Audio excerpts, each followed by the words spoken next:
Hey guys, welcome back to another overthrow disc golf video. Today, we're going over grip. How do I grip it? How do I get the most snap from my backhands? And this is how I coach my students. What are you just standing there for? Let's get into it.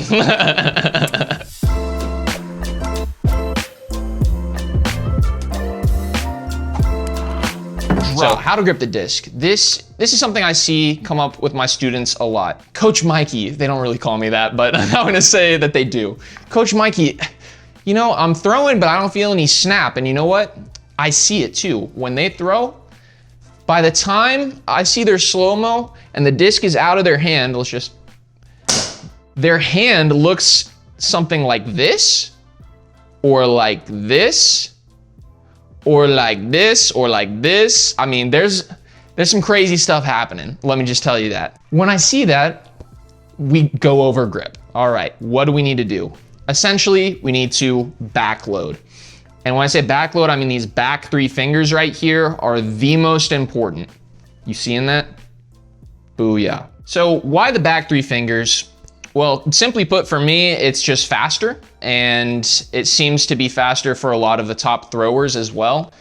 Insert footage of AB, zoom in way into his hand, and you're gonna see his hand, after he releases, looks exactly like this. It's clamped. There is some pressure, we'll talk about this later in the video, there is some pressure here, but the bulk of the pressure is gonna be here. And we talked to David Wiggins about his grip. He actually floats his pointer finger, but he's got most of his grip pressure on these back three fingers. And you know, that was just nice confirmation because it also works for me. So we got a lot of big throwers using this. So let's get into how do we learn this? I'm gonna start with something that I use with my students, and I'll just simply send them a video of me doing this. Start with the disc in your hand. Basically, you're gonna clamp your fingers and you're gonna rip the disc out of your hand. And you basically just wanna recreate what I showed you that AB does, is this hand clamps back in on itself. It's not a release here.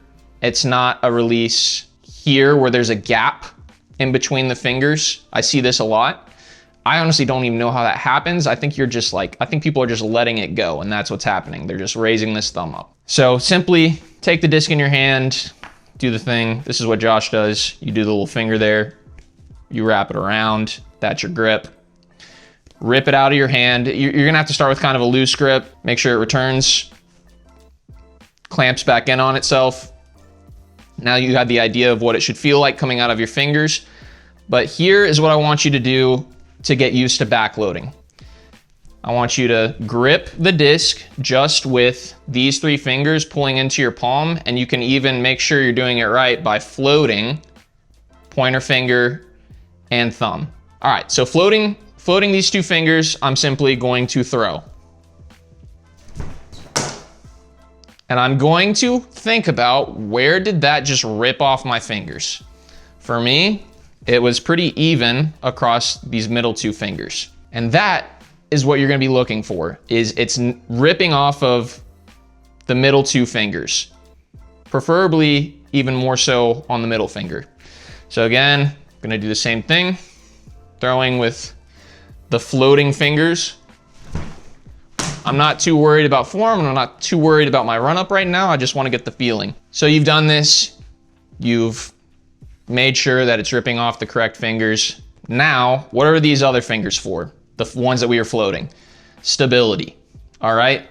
So I want you to focus on pulling these three fingers, pulling them into your palm.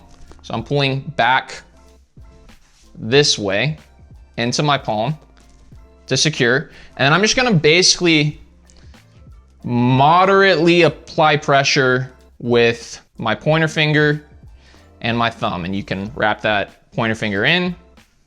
I mean, if you're David Wiggins, you're gonna float it a little bit. The idea is that we're backloading here. So I've got a backloaded grip.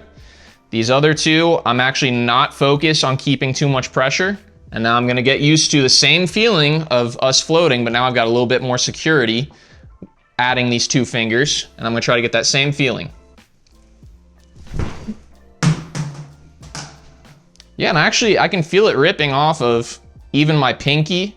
So the most rip is coming off the middle finger. I feel a little bit off the pinky, a little bit off the ring finger. And the reason for that is snap doesn't just come off of one finger. It slowly rips off one by one.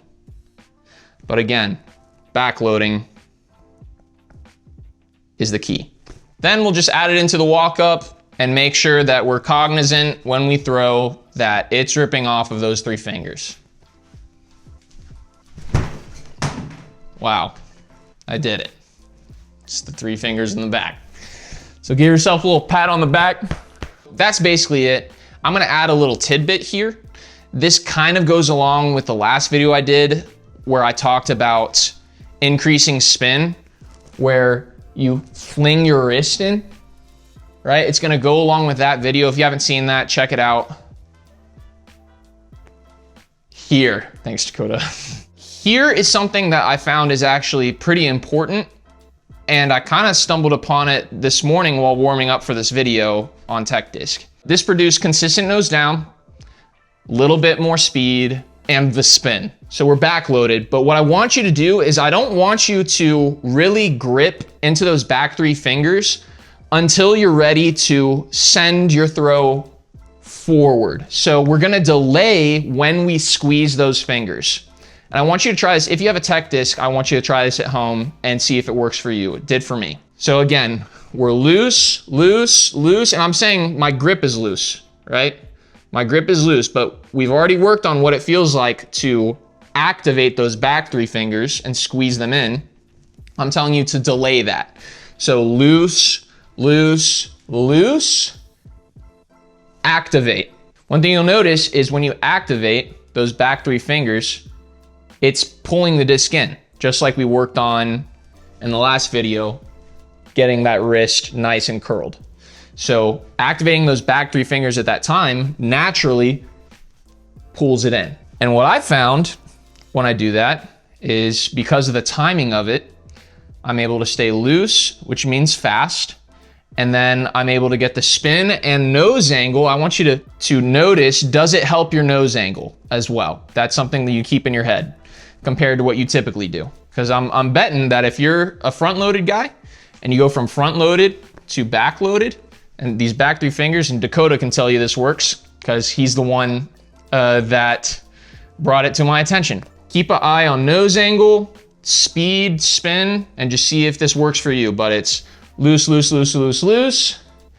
Activate all the way in and through. I'm gonna go from front loaded, which I have not done in a long time. I'm so scared. I might be too good at throwing those down. 51.3 miles per hour, 1,068 RPM, 2.1 degrees nose up. Backloaded. Let's just go back 3 fingers real fast and just see. 54.6 miles per hour, 1,018 RPM, 2.8 degrees nose down. Okay. Now I'm gonna focus on loose, loose, loose, activate, and throw, and we'll see the difference in that. Oh yeah. 60.0 miles per hour, 1,230 RPM, 1.1 degrees nose down. There we go. If you'd like to get coaching, please check out our Patreon where you can see all of our different coaching tiers. I coach, Josh coaches. We got this guy named Cam. He's a really good coach because he keeps bringing in clients. It's amazing.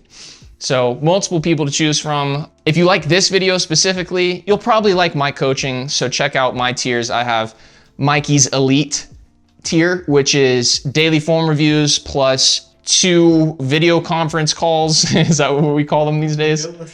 Video lessons, all right, on a video conference app, you know what I'm saying? And then I've got daily form reviews, which is just the daily form reviews. Essentially, all that is, it's not pressure to do daily form reviews, but it's, hey, whenever you need me, I'm there on your schedule. That's what that's for. Thanks for watching, guys. In this next time, I'll see you. Okay, bye.